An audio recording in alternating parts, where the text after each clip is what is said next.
Hey there, everybody. Hey there, everybody. As Facebook builds my audience, and I'm not even in town. I'm out of town. So, it's Myki, Angeline here, your host. Visualist, podcast philanthropist, blogger on medium.com is the bad Filipino, and I'm a bad Filipino because I don't think I've written a blog in like 3 months. Last night, while at Powerhouse, for the second time being at a bar, I broke down and cried. But there's a pattern here. Because before that, I had been talking with two other friends, two people I haven't seen in a very long time. I'm almost never out. I'm busy hustling, right? Building the brand or doing whatever. And now I'm driving Lyft for even more so. So I'm even more busy because when I'm not building my brand or writing for the Women's International Music Network, I'm driving Lyft. If I'm not cleaning my house, I'm taking care of the animals, taking care of my mom. Like I washed my mom's hair today. It took me a week to convince her to let me wash her hair. So I have two separate friends who are like, oh my God, Myki, hey, oh my God, you know, I won't say their names, because they were sharing with me personal stories of their struggle because I haven't seen them in so long. And we're talking to the brink of thoughts of suicide and near attempts and things just spiraling out of control in fits of depression and not being able to break out of it. And them being out last night was probably the first time in a while that they had been out. So I'm listening, of course, I'm being a good friend and listening, but what I'm realizing I'm not doing, because this happened at the Mushroom Veto. I know this is what happened because, remember, there were two of us who were like breaking out and having issues. I'm not practicing pulling in my aura, so I'm totally sponging in and absorbing that negative energy that they're feeling. So then I take it in, and all of a sudden I'm just crying. It happened last night. But it got me to thinking, I know a lot of us were going through this. Hard times right now. Struggles within, right? I mean, it might represent itself on a physical aspect, whether it's a job or it's a relationship or it's losing a loved one, or whatever it might be, a pet. And we internalize it. We don't know how to get out of it. We don't feel like there's a purpose anymore to living, or we don't know, we question the friendships that we have, we question the relationship that we're in, we question the job that we're doing. I've been hearing about a lot of this still. I know what recently, the moon, there was a pink moon in Gemini or something. There's just a lot, look at this weather. It's a little overcast. It was raining like a crazy bit today. Who does that? That's the second time in 2 weeks rain. And then it's going to be 100-degree heat again soon, right? How cute. I remember going to Nashville NAMM, and it's genuine. I genuinely like to heal people, even when I'm not trying. It happens. I know that's why people gravitate to me. You just said that right there in your post. And I've had to learn to dial it down and scale it back. And not feel guilty about that. I'm an empath. When you're an empath, it's a natural need and desire to comfort, nurture, and heal. Now, also, and I'll use me as an example, it's hard to deter between when I'm being an empath and I want to heal, or I'm satisfying it's a coping mechanism to satisfy the need to be needed from past trauma. We all have that. Abandonment issues, that sort of thing, right? And I've had to learn the difference between when I'm just genuinely wanting to heal somebody and then I'm feeding a trigger and needing to be needed. It's crazy.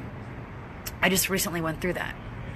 And processing that myself. Separating myself from those people, that person, that situation. And just really kind of reflecting, was I doing it because I have the ability to heal, or was I doing it because I had the need to feel needed? And that's my own personal struggle. I think that might be, and I'm sharing this because I think any of you that might be going through that, that's where you can start. Ask yourself that question. Even if you don't want to reveal it to anybody else, and that's okay. The person you need to be honest with is yourself. Before anybody else. Before you try to prove yourself to anyone else, you need to be honest with yourself, because when you're not honest with yourself, you're throwing shade and bullshit to everyone you love and care about. You really are. And if you think they can't see it, you're smoking something. Look inside yourself. Figure out, find out your past triggers and trauma. If you already know, think about that. And figure out if what you're doing with the people you're with, whether it's relationship, friendship, anything, if you're embarking on the relationship out of a coping mechanism from your past, or if you genuinely, really treasure that friendship.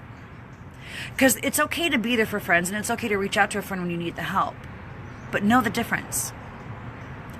I think if you can start there, you'll be able to figure out how to find that rainbow in your shitstorm. But you gotta start with you, right? You gotta start with you. And Corey and Kelly, oh my God, a day late and $1.50 short, y'all. I mean, it worked for me, so I'm sharing that with you. Start with you. That's what I've been doing. I've been doing serious reflecting, kind of sitting with myself. And you know what has forced me to do that is because Lyft driving, when I don't have a passenger, when I'm either parked waiting for that ping to pick someone up, or I'm on my way to pick them up, I'm alone with my thoughts. I do so much driving now. I'm literally driving 100 to 300 miles a day. Aaron, so because I've been doing all that driving, I've been able to kind of sit and reflect on myself and really go over my real purpose in life and what really brought me here and what have I been doing the last, I'm not going to say even 20 years of my life, and where do I need to now go for me? What I need to do for me and not feel guilty about that. And not feel guilty. Because a lot of times,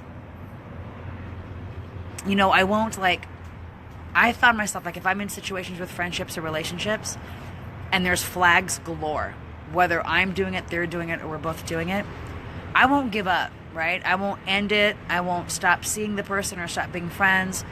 And I know why. It's the coping mechanism of not wanting to abandon them, because I know what it feels like to be abandoned. And I couldn't figure out the difference between moving on for my own health versus not making them feel abandoned, because as an empath, we don't think of ourselves. As an empath, we just reach out and we heal. That was a huge wake-up call for me. Huge. Does that relate to you? Does any of this resonate with you? Does that sound familiar? You know, I talked with a friend who was in a really bad, and I just lost my train of thought. Talking to a friend who's in a relationship that's extremely toxic, and their partner is completely gaslighting them, using them, manipulating them. And the response from the friend is the constant, but I know there are nuggets when this person is doing well, and this person is just really hurting, and this person will threaten to kill themselves if I leave them. They're excuses, but you know what? I know what that feels like. I've been in that situation. It's so much easier to be on the outside of it and tell that person, you need to let that go, versus being in it and not wanting to realize I really need to let that person go.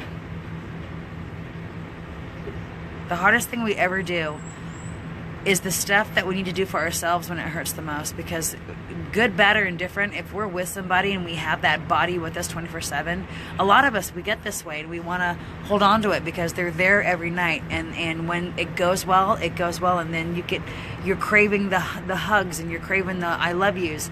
And you want to just dismiss the you're a fucking idiot. And you want to dismiss the you're out of shape. And you want to dismiss the I'm not fucking attracted to you, and how come you can't clean the house, and why can't you work enough, and you don't bring in enough money. Like, you want to excuse all that, waiting for those nuggets. It's like chasing the heroin high. Some of us are a lot stronger and can separate that. Some of us cannot. There's one person in particular that's on this, though, that I know is strong enough to break away from that shit. Whatever, girl. I wish I had your strength, but I don't. I'm an empath. I'm in tune too much. I have to learn to pull that back. So anyhow, that's what I wanted to share with everybody today. Thanks for listening. My Uber stories were in the beginning, deep-seated shit at the end. I really hope that any of this resonates with you, that you're able to find your rainbow at the end of your shitstorm. And that it has inspired you as much as you inspire me. Remember, every day you wake up, you determine how your day will go.